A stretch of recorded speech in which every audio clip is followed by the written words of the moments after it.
Ya, selamat berjumpa lagi, saudara-saudara para investor saham yang budiman. Pada kesempatan ini saya Budi Setianto, kreator Easy Stock, aplikasi penilai nilai wajar saham yang sudah on di aplikasi mobile Android Anda. Cuma saya memberikan catatan kita memang sedang under construction karena kita harus mengikuti kebijakan daripada Google Play di mana kita harus melakukan routine development dan kita sedang meredesain sebagian daripada tampilan kita di Android. Pada kesempatan hari ini saya akan membahas dua emiten yang akan IPO tanggal 8 dan tanggal 10 minggu depan, yaitu ada dua saham, Ladang Baja Murni dengan stok code-nya Laba dan Panca Anugrah Wisesa dengan stok code-nya MGLV. Tujuan presentasi atau video webinar ini adalah untuk menghitung atau mengetahui nilai wajar saham daripada kedua emiten itu. Tentunya kedua saham itu yang akan di-launching, listed di Bursa Efek tanggal 8 dan tanggal 10 itu adalah saham-saham yang sudah masuk pasar secondary atau pasar bekas, pasar second. Jadi waktu Anda membeli berarti Anda sudah melakukan book building, Anda sudah melakukan pembelian pada saat ini mestinya. Tujuan kita ini adalah apakah harga penawaran IPO itu sudah sesuai. Kita lihat posisi secara general dulu. Indeks sekarang dalam posisi positif, uptrend, karena dalam beberapa hari ini naik, sudah rebound kembali ke menyentuh level 6.000 lagi. Dan ini kesempatan yang bagus untuk para emiten-emiten yang akan listed di bursa. Karena pasar sedang bergerak positif. Nah, ini berikut mungkin agak kecil ya, tapi ini kita gambarkan latar belakang. Anda bisa menemukan ini di prospektus, di IPO, tapi pada dasarnya kita sudah melakukan summary. Untuk ladang baja murni atau laba, itu adalah bergerak di industri heavy industry atau machinery dengan subsektornya steel and iron, berdiri tahun 89 dan listed tanggal 10 Juni. Artinya dia sudah berada di market sekitar 30 tahun ya. Sudah 30 tahun lebih. Adalah salah satu pendistributor produk baja dan turunannya. Mereka juga bergerak juga selain di domestik, juga bergerak di pasar luar negeri dengan pengalaman lebih dari 25 tahun. Perusahaan memiliki produk unggulan yaitu produk molding terbaik di Indonesia. Itu klaimnya perusahaan ini. Tentunya pasar-pasar mereka sudah mempunyai captive atau mempunyai pasar-pasar yang mempunyai stronghold ya di pasar domestik. Berikut adalah Panca Anugrah Wisesa atau kodenya MGLV, adalah perusahaan yang bergerak di bidang atau industrinya home furnishing, subsektornya furniture trading, berdiri tahun 2012, jadi baru sekitar 9 tahun ya berdiri. Oke. Nah, ini Anda bisa melihat prospektus, Anda bisa dapat prospektus dari sini. Nah, prospektus bisa Anda download di sini misalnya, ya ini laba ya. Ada download. Oke. Nah, Anda download kedua emiten ini, bisa Anda periksa lah apa-apa aja perusahaannya. Mungkin dalam kesempatan ini saya tidak merundown apa yang ada di prospektus, kita langsung kepada summary. Nah, ini perusahaan laba, ini MGLV. Oke, kita balik lagi ke screen kita lagi. Oke. Nah, kita bahas dulu laba. Laba itu sebelum penawaran umum, itu dia memiliki saham atau modal ditempatkan yang disetor penuh itu 800 juta lembar saham. Dan dia akan menjual kepada masyarakat 200 juta lembar, sehingga total saham yang ada atau yang disetor penuh adalah 1 miliar lembar saham. Anda bisa lihat di situ sebelum saham itu ditawarkan, itu 800 juta yang beredar, di portofolionya 2,4 miliar, diambil 200 menjadi 2,2 miliar. Oke. Kita lihat berapa sebetulnya yang ditawarkan. Harga yang ditawarkan Rp125 per lembar dengan melepas 200 unit saham baru. Penawaran saham ini mereka mentargetkan dana sebesar 25 miliar. Nggak terlalu besar sebetulnya. Ini perusahaan menengah bawah.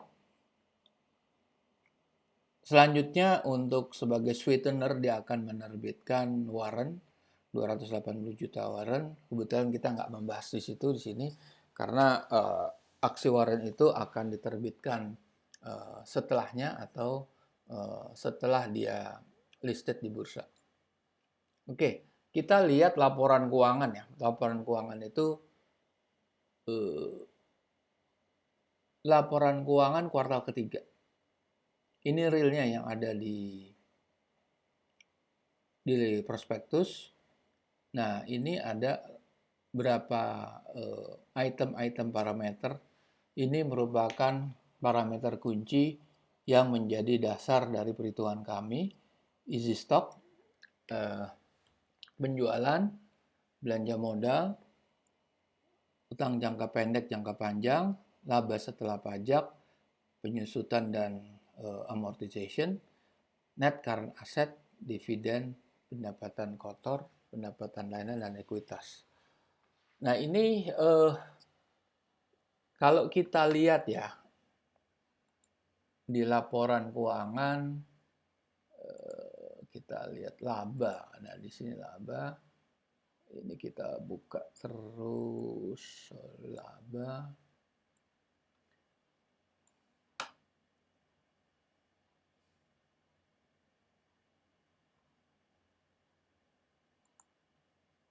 Oke, kita buka di sini. Sorry. Kita harus lihat di laporan auditnya ya, yang sudah dilakukan oleh konsultan keuangan atau auditor independen ya. Independent Financial Report, independent auditor lah. Nah, di sini kita lihat ya, di sini. Anda lihat tadi penjualan di sini, laba bersihnya kan 31 September ya. Laba bersihnya dia negatif, artinya saham ini emiten merugi. Di situ ada, coba Anda perhatikan tadi kita sebut namanya net current asset. Ya kan, di sini net current asset. Kalau apa yang dimaksud net current asset, Anda bisa lihat di laporan keuangan di sini. Di situ ada jumlah aset lancar 29 miliar. Ada komponen-komponen seperti uang muka, biaya dibayar di muka, pajak dibayar di muka. Semua yang bersifat pembayaran advance, prepaid, pembayaran di muka, itu harus kita eliminasi, harus kita omitted, harus kita buang, sehingga kita memperoleh yang disebut net current asset. Karena segala sesuatu yang bersifat pembayaran di muka, pembayaran di depan, itu adalah catatan akuntansi yang tidak mencerminkan real cash flow-nya. Jadi harus dihapus. Nah, di sini kita memperoleh net current asset. Nah, apa yang disebut di sini juga disebut pendapatan dan biaya lain-lain. Kita lihat lagi. Nah, kalau tadi saya kasih lihat di sini ya. Nih, jumlah aset lancar, ada uang muka, biaya di muka, pajak dibayar di muka. Oke, clear ya di situ ya. Kita lihat apa namanya pendapatan dan biaya lain-lain. Di situ ada laba selisih kurs, ada laba penjualan aktiva tetap. Itu realnya itu laba selisih kurs itu adalah catatan akuntansi. Jadi kita harus eliminate, kita harus omitted, dan laba penjualan aktif aset tetap itu bukan core business-nya dia, dan dia nggak, perusahaan ini bukan menjual aktiva tetapnya dia, tapi perusahaan dan berkode saham laba ini adalah menjual steel and iron, bukan menjual fixed asset atau aset tetapnya mereka. Seperti mereka jual kendaraan, mereka jual tanah, mereka jual mereka jual mesin-mesin yang mereka jual adalah produk iron and steel, atau mereka hanya iron dan turunannya dan derivatifnya. Jadi ini harus diabaikan, nggak bisa ini. Nah, oke, kita lihat lagi. Ada belanja modal. Di mana kita lihat belanja modal di sini? Di sini Anda bisa, dividen nggak ada ya, karena di sini coba Anda lihat dividen nggak ada di sini. Kalau Anda lihat nggak ada dividen, orang rugi nggak mungkin bayar dividen kan. Nah, ini ada perolehan aktiva tetap 308.800.000. 308 juta ya, 800.000. Pertanyaan berikutnya, penyusutannya mana? Amortisasinya di mana? Nah, inilah. Kita harus lihat terus ke bawah. Ini aktiva tetap. Anda lihatnya di sini, nah kan? Penambahan aktiva tetap 308 juta. Akumulasi penyusutannya 467. Oke, clear ya di situ ya. Nah, kita lihat lagi di perhitungan kita. Nah, di sini kan. Nah, cuma begini. Di dalam metode valuasi yang kita lakukan, yaitu metode easy stock, kita harus mensetahunkan atau me-annualize atau membuat itu 12 bulan. Ini kan belum 12 bulan, baru 9 bulan. Artinya harus dibikin 12 bulan. Oke. Kita dapat angkanya. Yang kita bikin 12 bulan yang mana? Nah.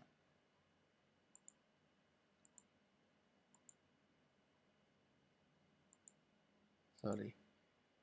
Ini kita ini lagi. Bentar. Saya mau bikin 12 bulan ya sebetulnya ini.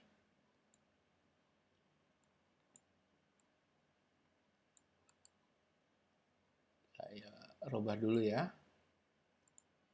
Ini kan tadinya real ya, segini ya. Ini soalnya salah ini. Saya rubah jadi 12 bulan. Oke, 12 bulan saya enlarge dulu. Nah, kita lihat bedanya. Di sini kita lihat bedanya ya. Pertama yang real itu kan 10 menjadi 14. Terus laba bersihnya jadi tadi 2,7 minus 2,7 menjadi 3,6. Belanja modal tadi 411 minus, jadi minus 30800. Akumulasi tadi 467 jadi 623. Pendapatan kotor juga gitu, tadinya 37. Pendapatan biaya lain-lain 47146 jadi 62146. Oke. Nah, ini yang kita gunakan. Sebetulnya dasarnya apa rumus ini? Apa yang menjadikan Anda meyakini rumus ini? Apakah ini betul real? Nah, rumus ini dasarnya adalah mengikuti paham Benjamin Graham. Benjamin Graham adalah pengarang buku investment klasik yang berjudul Security Analysis yang terbit pertama kali tahun 1934. Jadi beliau itu adalah guru dari Warren Buffett yang mempunyai perusahaan sekuritas yang cukup sukses di era tahun 1930-an atau 1940-an. Dan Warren Buffett itu adalah murid daripada Benjamin Graham di Columbia University. Nah, pernyataan Warren Buffett dalam bukunya yang dikarang Janet Low, judulnya tuh Warren Buffett Speak. Itu dia menyatakan bahwa filosofi investasinya dia, kalau kita bicara filosofi investasi, yaitu pada saat dia membeli saham, apa yang dilakukan, apa filosofinya dalam membeli saham. Karena kita nggak bicara teknikal ya, sini kita tidak bicara grafik, tidak bicara pergerakan harga gitu. Kita murni bicara fundamental laporan keuangan, ya kan? Nah, dia menyatakan bahwa gaya investasinya dia ada 85% Benjamin Graham, mengacu pada filosofinya atau kebijakan investasi Benjamin Graham. Sedangkan Benjamin Graham di bukunya Security Analysis, beliau menitik beratkan adalah dengan menemukan nilai wajar atau intrinsic value daripada saham-saham yang beredar di bursa. Semua saham yang beredar di bursa bisa dihitung nilai wajar ya atau intrinsic value, karena semua saham yang beredar di bursa itu wajib merilis laporan keuangan tiap kuartal. Dari kuartal yang berakhir 31 Maret atau 1, kuartal 2 atau semesteran 30 Juni, kuartal ketiga 30 September, dan terakhir laporan keuangan. Yang kita bahas sekarang kan baru laporan kuartal ketiga, artinya harus disetahunkan gitu. Sama seperti sebetulnya kenapa harus disetahunkan? Karena kalau Anda pernah merasakan bekerja di suatu perusahaan, Anda pasti akan pada saat Anda sebagai fresh graduate atau Anda mulai bekerja dalam suatu perusahaan, Anda akan menjalani masa probation. Masa probation itu 3 bulan. Nah, setiap 3 bulan atau bahkan ada yang 6 bulan. Nah, itu Anda akan diuji, Anda akan dilihat performance Anda, apakah performance Anda bisa mencapai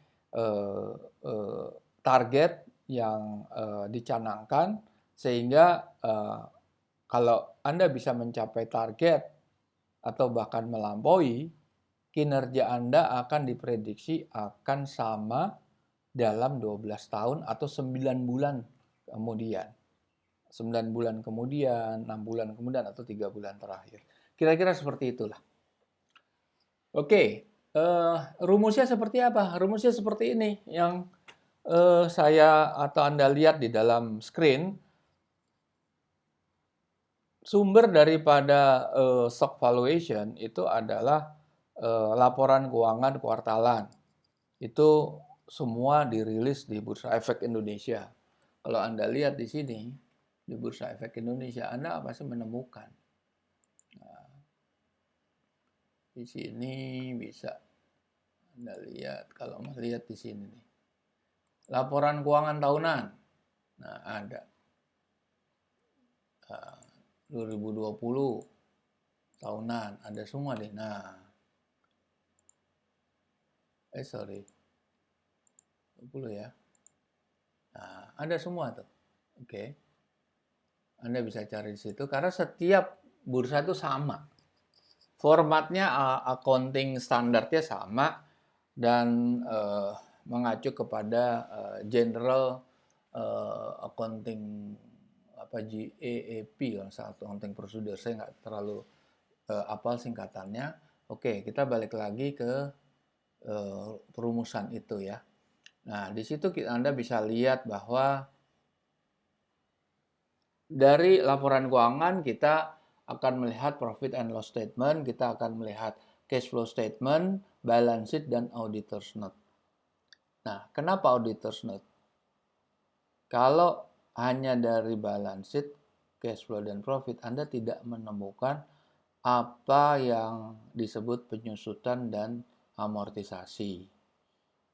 Dan bisa jadi Anda tidak menemukan capital expenditure. Dan yang lebih penting adalah pendapatan dan biaya lain-lain.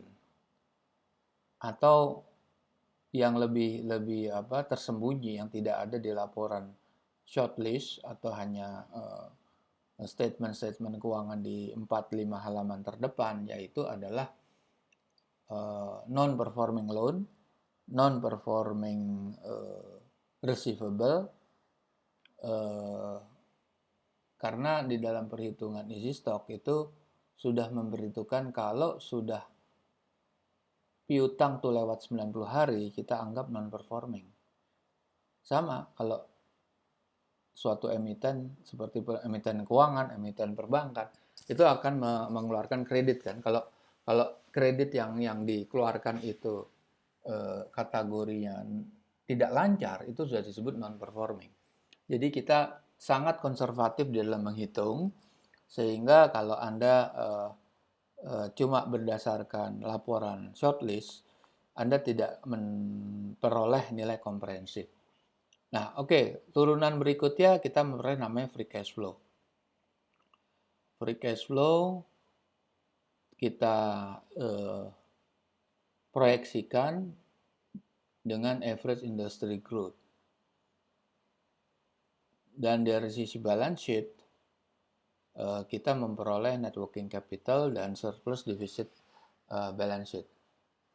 Yang disebut free cash flow itu harus kita annualize.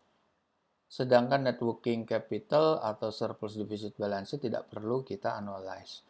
Karena yang sudah terreport di dalam laporan keuangan sudah merefleksikan 12 bulan.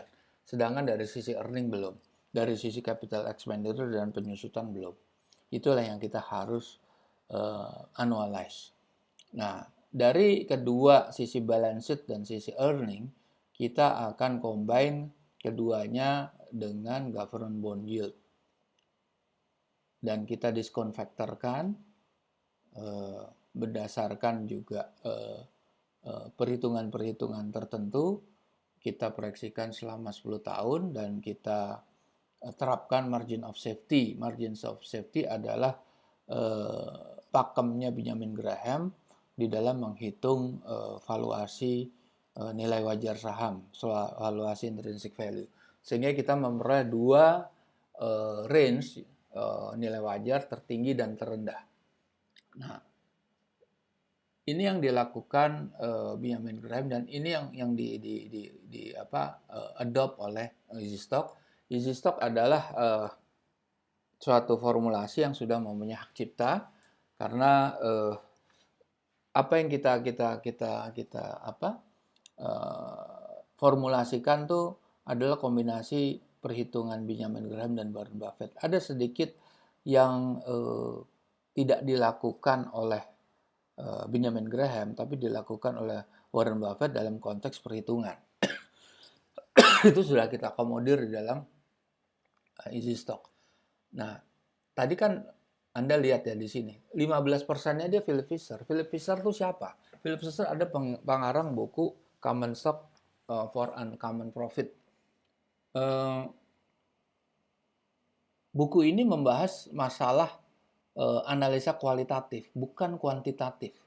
Kualitatif itu adalah dari performance management, performance system, performance organization, performance dari sales force, product, distribution. market perception dan lain sebagainya. Dan itu agak sulit, kita tidak menyentuh itu karena sulit dikuantify. Itu berapa orang termasuk Warren Buffett mengkomunikasikan itu. Kita terus terang tidak mampu mengakomodir itu, kita hanya menghitung nilai wajar saham. Nah, kondisi umum di dunia, pemain pasar modal tuh umumnya ada dua. Investor institusi dan retail investor. Investor institusi itu jumlahnya hanya 1/10 dari total trader investor atau pemain pasar saham. Nah, tetapi yang 10% ini bisa jadi menguasai 50% pergerakan dana di pasar modal atau bahkan lebih, bisa jadi. Karena mereka adalah wealthy firm, wealthy individual yang betul-betul mereka menguasai perputaran dana. Oke. Analisa tuh pada dasar cuma dua, analisa fundamental dan technical. Technical jelas lebih populer. Mungkin 80%, 90% pemain pasar modal itu paham sama analisa technical. Tapi analisa technical tuh ya terbagi profesional dan amatir. Kalau investor institusi itu pasti profesional dia. Nah, fundamental itu juga terbagi dari beberapa. Fundamental yang umum, analisa terbatas dan ya kurang relevan. Seperti kalau membahas book value, dia tidak membahas earning. Kalau EBITDA, dia tidak membahas, atau PE ratio, dia tidak membahas neraca. Jadi tidak lengkap dia. Kalau dia bahas earning tapi utangnya menggunung, bagaimana? Kalau dia membahas earning tapi belanja modalnya puluhan triliun, atau bisa jadi itu setengah atau lebih daripada turnover itu bagaimana, atau sepertiga dari asetnya bagaimana gitu. Nah, itu tidak pernah diperhitungkan. Kalau untuk menghitung sisi earning aja, Anda akan bermain pada saat market itu dalam posisi uptrend ya, atau bullish ya. Begitu dia bearish, semua hancur semua akan anjlok semuanya, dan Anda akan mengalami kerugian yang luar biasa gitu. Terjadi zero sum game lah di situ. Oke. Kemudian ada yang menggabungkan fundamental dan technical. Kalau kami juga sebagai kreator dari Easy Stock itu juga menyarankan Anda bisa menggabungkan dalam artian begini. Kalau Easy Stock itu kan menemukan nilai wajar saham, itu penting pada saat Anda melakukan pembelian. Kalau sekali Anda beli salah, Anda akan menjualnya juga salah. Bahkan Anda akan menjual di bawah harga. Artinya Anda merugi. Boro-boro Anda bisa mencapai break even. Anda tidak akan pernah mencapai break even sampai kapanpun. Itu artinya pentingnya untuk melakukan start awal dengan kehati-hatian, dengan pengetahuan yang cukup. Jangan sampai Anda melakukan pembelian itu salah, sekali salah. Tidak ada no turning back gitu. Artinya Anda harus cut loss. Anda harus cut loss secepatnya sebelum itu tambah merugi. Itu sebetulnya intinya. Jadi Anda juga bisa lihat kalau saham di sini tentunya Anda membeli saham yang under value. Artinya harga pasarnya atau yang tertera di bursa itu lebih murah dari valuasinya, daripada intrinsic value-nya. Di situ Anda beli. Tapi kalau menggabungkan, Anda bisa lihat harganya jangan-jangan di bawah itu. Anda beli banyak-banyak lah di situ. Anda harus yakin bahwa analisa fundamental betul-betul analisa yang berasal daripada performance real dari perusahaan itu, real daripada emiten itu. Nah, kalau yang disebut analisa rumors dan news itu bukan analisa, itu adalah perjudian. Itu murni gambling. Murni gambling, dan itu sangat mudah terseret atau ibaratnya dikerjain oleh investor institusi. Jadi langkah-langkah investor institusi, karena mereka tahu harga, mereka tahu intrinsic value-nya, mereka akan membeli dengan gerakan-gerakan pada saat harga itu jatuh. dengan silent operation. Mereka membeli dengan pelan-pelan supaya tidak terjadi gejolak di market. Begitu mereka cukup stoknya di gudang, ibaratnya gitu, mereka akan membuat noise, mereka akan membuat kehebohan. Apa yang kehebohan itu adalah mereka akan membuat berita-berita rumors and news. Rumors and news itu berasal dari mana? Adalah berasal daripada eh, para analis-analis, riset analis yang ada di sekuritas atau individual-individual yang mempunyai grup investment, stock group dan lain-lain lah. Itu investor gabungan atau apapun lah, komunitas-komunitas investasi. Nah, itu akan mereka menyebarkan rumor-rumor sehingga terjadi pergerakan pembelian. Mereka akan merekomendasi saham untuk dibeli, itu dia. Oke, kita balik lagi ke perhitungan. Kita lihat perhitungannya. Oke. Tadi kita sampai di sini ya. Udah. Metode valuasi saham yang kita bahas adalah book value, EBITDA, dan isi stock. Oke. Kalau ladang baja murni kita hitung berdasarkan book value, itu total aset 43 miliar. Nah, ini kelas kecil, ini perusahaan kecil. Kewajiban goodwill-nya nggak ada, kewajiban lancar tidak lancar, kita gabung netnya, net for common stock. Itu kalau dibagi jumlah saham yang beredar atau saham yang di store pun ada book value per saham tuh Rp22. Sedangkan tadi harga penawarannya 125 ya. Oke.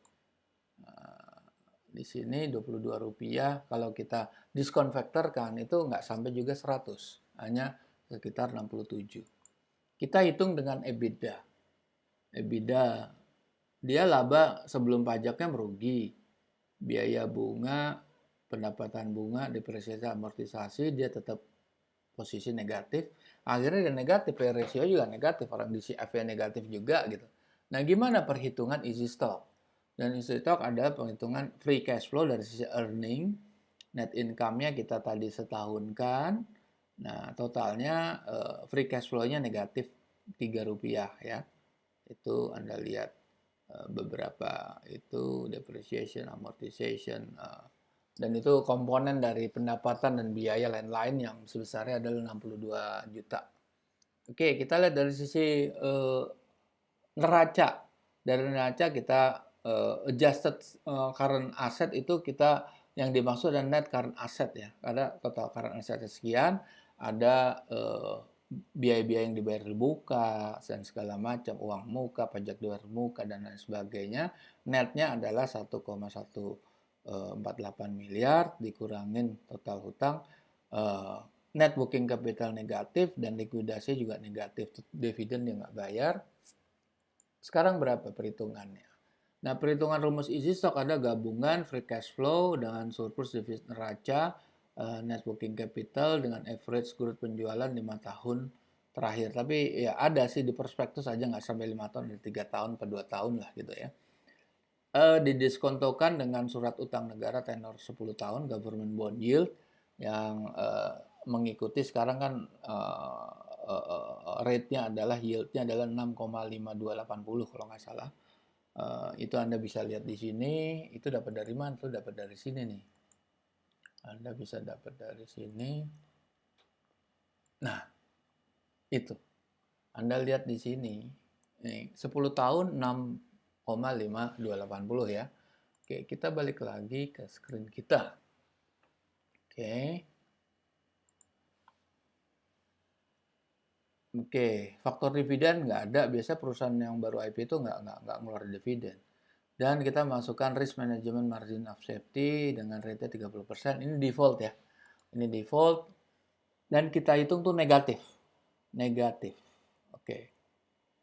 Negatif semua. Jadi kalau kita bandingkan harga IPO, EBITDA per sahamnya minus 2, book value per sahamnya 67, true value tertinggi minus 23, terendahnya minus 47. Jadi sebetulnya saham ini tidak layak untuk dibeli.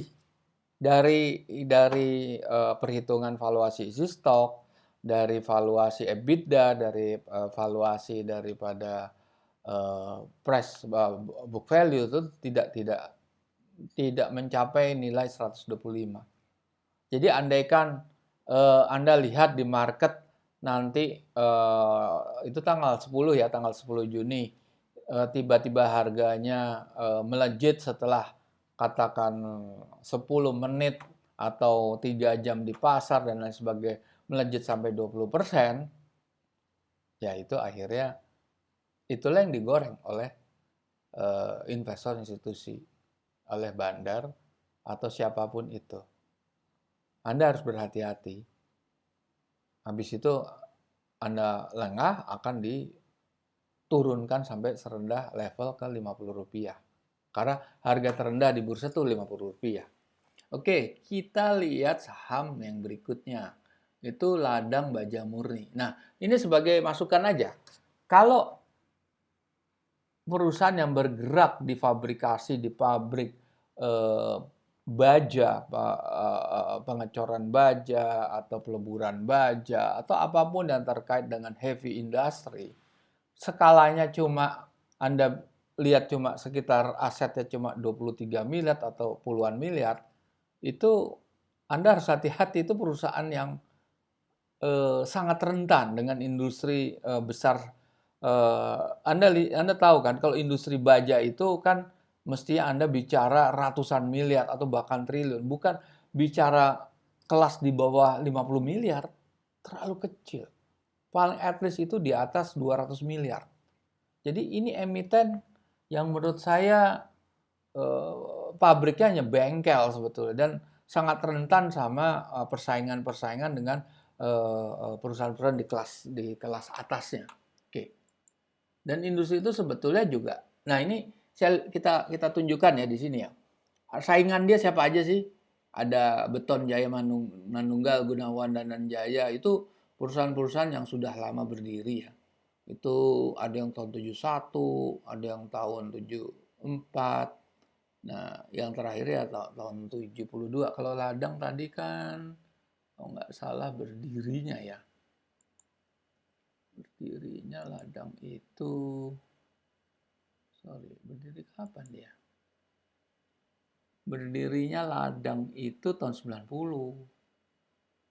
Tahun 90 kalau dibandingkan ini, tahun 90 ada tuh sih, tahun 90.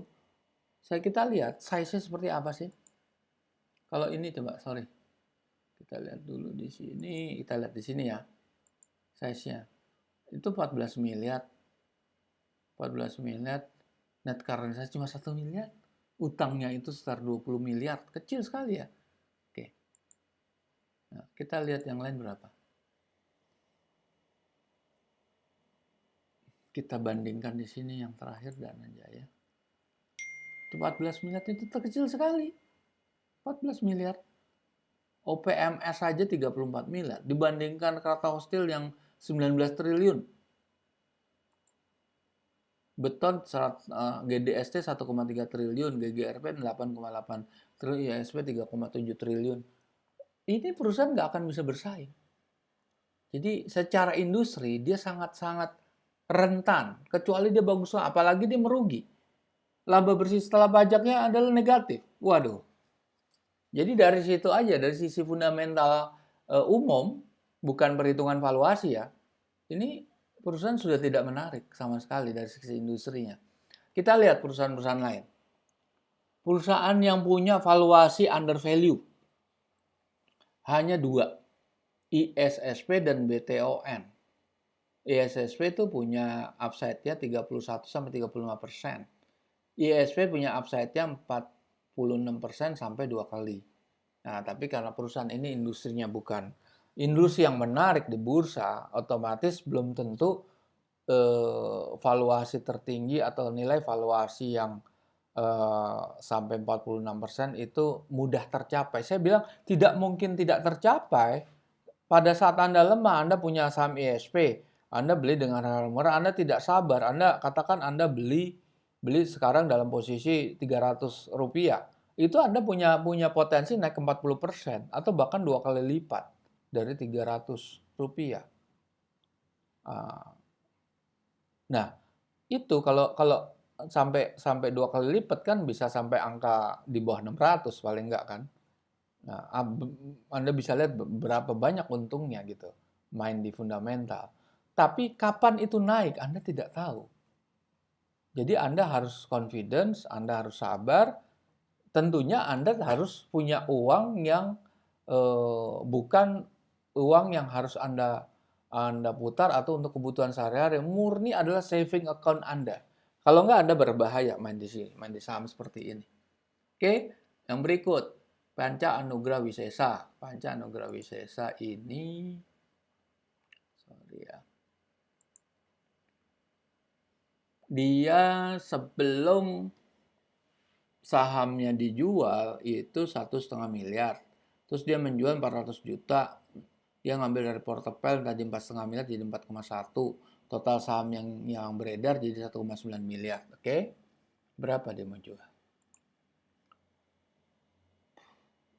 Dia menjual 400 juta lembar kan, atau setara 20%, dengan harga penawaran 135. Dia membidik 54 miliar. Kita lihat laporan keuangan. Oke. Kelasnya juga masih kecil, masih 50 miliar. Tapi industri ini kan industri home furnishing ya, bukan industri industri heavy industry ya. Kayak baja gitu ya. Ini lebih besar daripada emiten sebelum yang kita bahas tadi laba ya. MGRV lebih besar. Nah, ini laporan keuangannya juga Anda bisa lihat di prospektus yang Anda bisa akses dari internet. Itu laporan keuangan adalah kuartal ketiga. Berarti kita harus setahunkan, ya kan? Kita setahunkan seperti ini. Nah, kita setahunkan penjualannya 65, belanja modalnya 135 minus, jumlah liabilities yang jangka pendeknya 35, utangnya besar sekali itu. Tapi net current assetnya masih lumayan besar, 60, mestinya bisa mengcover ini ya, bisa mengcover hutangnya. Jadi net working capitalnya pasti positif, labanya positif, penyusutannya, nah pendapatan biaya lain-lain sedikit, nah oke, kecil ya, relatif kecil. Nah kita mulai dari valuasi saham. Oke, valuasi saham kita pakai 3 metode: book value, EBITDA, dan isi stok. Oke. Kalau dari metode book value per sahamnya cuma Rp18. Kalau kita diskon faktorkan dengan growth 12%, itu cuma sekitar 55. Padahal dia minta harga 135 ya. Oke. Kalau kita hitung dengan EBITDA juga lebih kecil lagi. Itu cuma 2,1 per saham.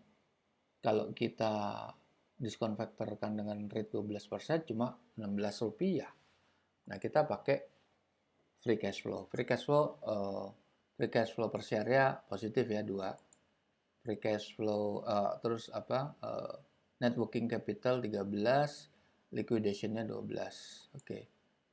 Kita pakai pertanyaan berapa? Tetap 63 dan 62, masih kecil. Oke. Ya kan? Jadi belum, harganya terlalu tinggi. Dari segi 3 perhitungannya terlalu tinggi ini harga ini. Oke. Sekarang kita lihat perbandingannya ya. Perbandingan yang bergerak di furniture trading itu ada 4 perusahaan, 5 ya.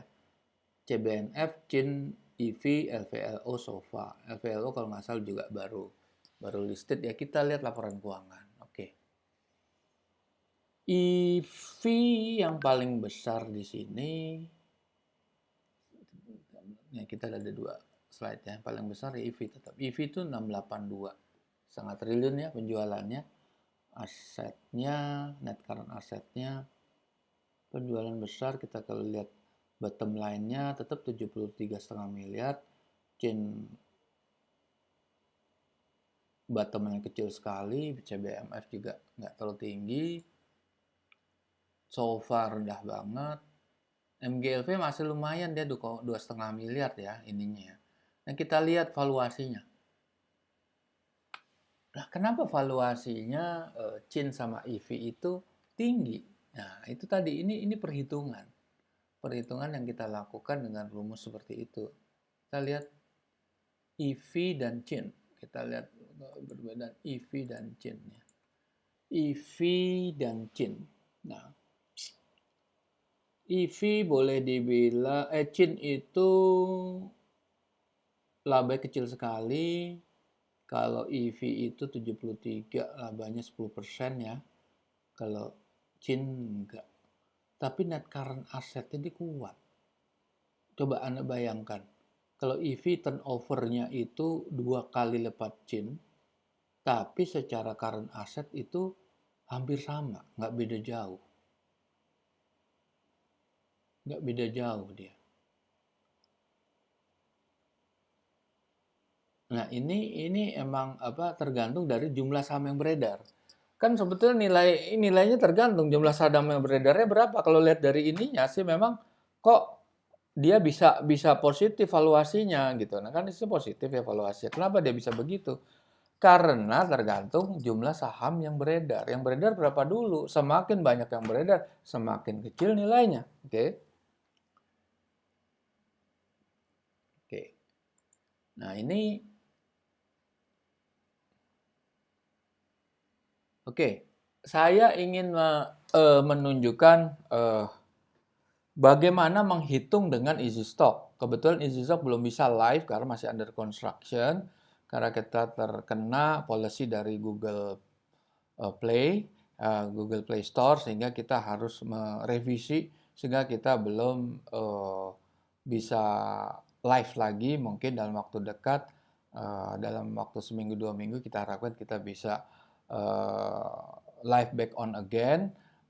Tapi sementara saya bisa menunjukkan perhitungan-perhitungan melalui easy stock. Oke, bentar ya. Saya buka di sini.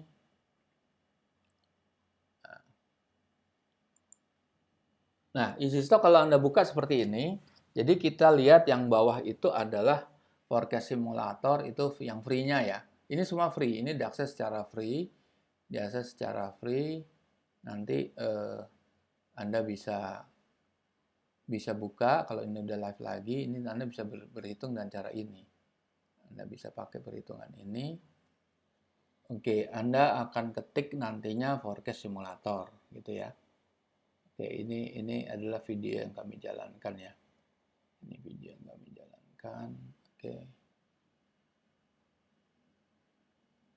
Mungkin.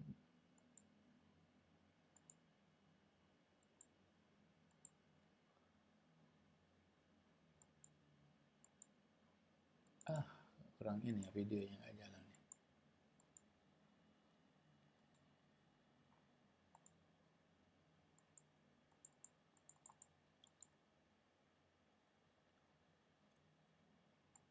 Nggak running, sorry. Ya kira-kira begitu, ini belum bisa kita running ya. Nanti saya coba, kok nggak bisa di running ini. Oke. Ya. Saya tunggu, saya clean up dulu, biar bisa connect dulu ya internetnya. Ya, oke. Sudah open ya. Nah, udah. Coba balik lagi ke sini. Nah, oke, ini udah running ya. Nah, kita ketik ladang baja murni ya. Heavy industry, iron and steel. Anda harus ngisi ini untuk Anda bisa pakai gitu ya. Nah, terus ini kan kosong semua nih. Ada parameter revenue growth segala macam. Kita isi growth-nya min 6 karena dia mengalami kerugian kan. Government bond-nya sesuai ya, tadi 6,528. Capital expenditure gimana ngitungnya? Nah, ini totalnya segini, karena capital expenditure itu cara ngitungnya adalah penyusutan amortization. Ini ya, penyusutan dan amortization. Anda bisa lihat nanti nilainya di situ emang 623.029 itu dikurang capital expenditure, terus ditambah pendapatan dan biaya layanan kalau dia positif. Oke. Ini setelah disetahunkan ya, setelah disetahunkan dan ketemu 774 juta ya, 274 juta Anda tulis di situ. 274 sekian. Nah, oke. Nah, oke, sekarang kita isi labanya. Labanya berapa? Nah, labanya adalah minus tadi kan, udah kita setahunkan nih. Nah, bukan yang ada di prospektus, itu belum disetahunkan. Anda harus hitung supaya jadi setahun gitu. Oke, terus utang jangka pendek minus ya, utangnya ya.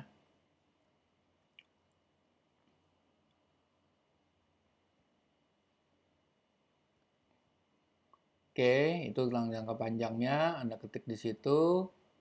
Terus nanti kalau udah live lagi Anda bisa gunakan video uh,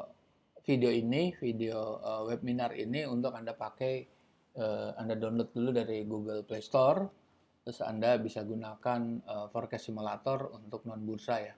Itu sebetulnya untuk private company nantinya. Ada tulis stoknya berapa, dividen nggak ada, Anda isi langsung net current asset. Langsung net current asset ya. Nah, udah klik, Anda akan ketemu, itu masih nol ya. Anda klik yang hijau itu, langsung ketemu nilainya. Tuh kan, minus. Oke. Itu kan kita kasih minus 6, itunya minus 48 ya. Oke. Kita bisa juga robah lagi, robah aja kita robah. Growth-nya jangan min 6 lah, growth-nya min berapa? 2. Nah, tadi kan min 48 ya. Valuasinya sekarang berapa coba?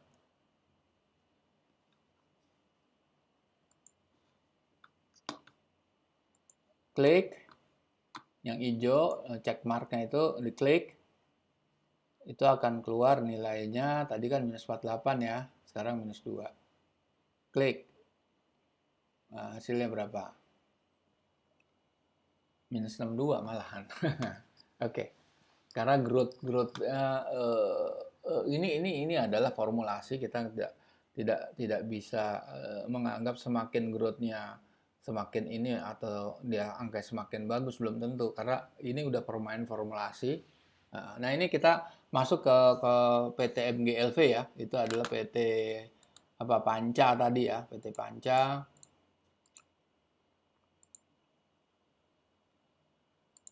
Oke, kita lihat dulu PT ini, kita emiten kedua yang mau listed hari Senin, hari Selasa ya, Panca Wisesa ya. Panca Anugrah Wisesa. Anda harus isi ini dulu, Anda harus isi, baru Anda bisa. Anda juga tulis ini email-email Anda loh, bukan email itu, tapi emailnya Anda. Kalau Anda nggak ngisi email Anda, nggak bisa Anda lanjut gitu. Anda harus isi dulu email Anda tuh di situ. Terus home furnishing, produknya adalah furniture trading. Anda isi apa email Anda. Kalau Anda nggak lengkapin, ini nggak bisa lanjut gitu. Next-nya Anda bisa next, langsung Anda masukin angka-angkanya. Oke, kita lihat. Oke, masih 0 ya. Growth-nya kita pasang berapa? 6% ya growth-nya. Government 6,528. Oke, belanja modal. Hitungnya kayak tadi nih. Nah, clear dulu ya. Nah, terus Anda hitung penyusutan berapa? Penyusutan dan amortization ya. Itu udah Anda tulis, itu ada 1,1 miliar ya. 1,1 miliar dikurangin capital expenditure-nya 135 juta. Terus ditambah atau dikurang biaya pendapatan dan lain, itu positif 31 sekian. Nah, terus nah itu yang Anda tulis di capital expenditure. Itu nanti akan kita revisi penampilannya sebetulnya. Itu karena komponen itu ada 3 komponen, capital expenditure, OPEX dan CAPEX ya. CAPEX, OPEX dan pendapatan biaya lain-lain. Terus net income-nya tulis setelah disetahunkan ya, kita ingat setelah disetahunkan. Oke. Utang jangka panjang negatif berapa?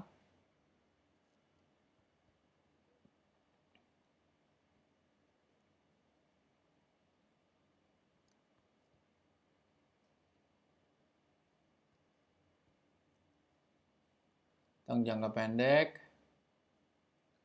negatif sekian.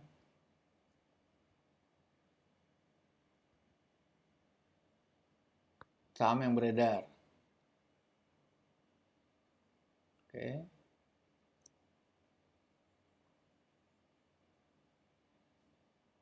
Saham yang beredar 1,9 nggak salah tadi. Ini kan 1,9 miliar. Perhitungan mungkin agak-agak berbeda sedikit ya, yang tadi kita hitung secara manual ya. Ini kan by system ya. Tadi kan sekitar 63 atau 65 lah itunya ya, valuasinya ya. Kita lihat valuasinya dengan pertumbuhan 6% ya. Itu berapa? Kita lihat. Udah, oke. Kita klik. Udah terisi parameter-parameter utamanya. Kita lihat berapa. Ya, itu kan 74 tuh ya. Belum mencapai offering price-nya kan 135 ya. Nah, andaikan kita mau robah juga, itu berapa? Kita mau bikin 12 gitu. 49. Kita robah berapa? 8 ya. Oke, berapa? 8%. 82, 81. Tetap. Ya kan? Oke. Jadi, kita balik lagi ke screen yang ini kita. Oke, jadi Anda bisa menggunakan itu sebagai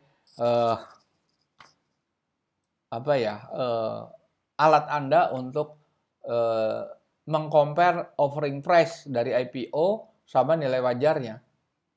Nah, beberapa saham itu sama sebenarnya. Anda bisa melihat di webinar saya sebelumnya, ada beberapa saham IPO yang nilai wajarnya itu under value, artinya nilai wajarnya itu lebih tinggi daripada offering price-nya. Ada, bukan yang nggak ada, tapi rata-rata Anda harus tahu bahwa kalau perusahaan-perusahaan IPO pasti itu perusahaan-perusahaan yang di-boost, perusahaan-perusahaan yang mengeluarkan biaya advertising, promosi, dan lain sebagainya, dan keuntungan pihak ketiga seperti underwriter, dan emiten-emiten sebenarnya harga sahamnya itu pasti premium.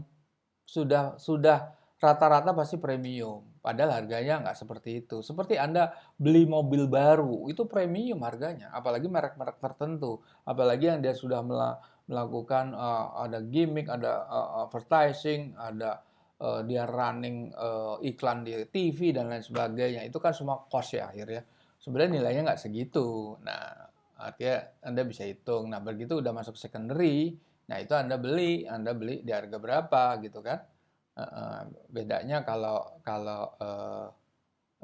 mobil itu nggak bisa naik, kalau saham tergantung performance setiap kuartalnya. Atau dia mencapai nilai wajar sahamnya. Oke, sampai di sini dulu para investor yang budiman. Kita berjumpa lagi di lain waktu dengan Budi Setianto. Assalamualaikum warahmatullahi wabarakatuh.